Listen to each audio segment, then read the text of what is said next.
When it comes to holiday meals, first we buy too much, then we cook too much. Now with limited space to store these leftovers, we still want to eat these foods. So we want them to be able to keep this food fresh and usable for their families as long as possible. UT Extension Food Marketing Specialist Tammy Allgood invited us to her Smyrna kitchen to show us ways to store leftovers.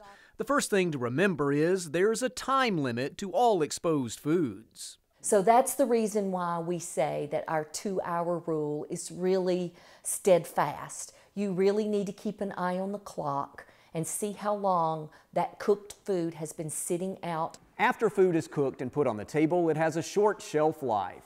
There are chemical reactions that continue, especially in foods that contain milk or cream.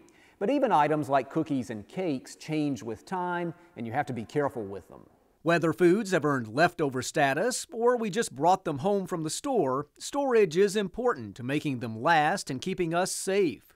It's a good idea to put deli bread in a zip-top bag. The same for cheeses and meats, but first wrap those in wax paper to keep moisture out of the original package. Don't just put this package in your freezer, put it in a large zip-top bag, or even less expensive, wrap it in freezer paper. As for produce, potatoes need air, so putting them in a basket to stay dry is fine. Herbs, on the other hand, need moisture. Treat these like a flower arrangement and just put them in a vase of water, but then take this plastic bag and cover them up like this and keep them hydrated, keep it in your refrigerator, and you've just doubled the life of your herbs. If produce has something attached to its roots, like these beets, separate from the top, which will continue to drain the root for moisture.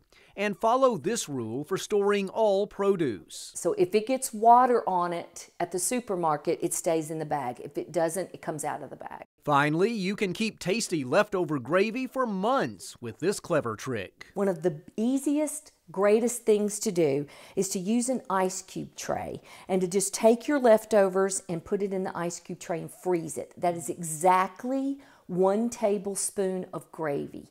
And a great complement to a future meal. Delicious foods are another way we enjoy the holidays, and when food is stored properly, that celebration can last a little longer. This is Chuck Denny reporting.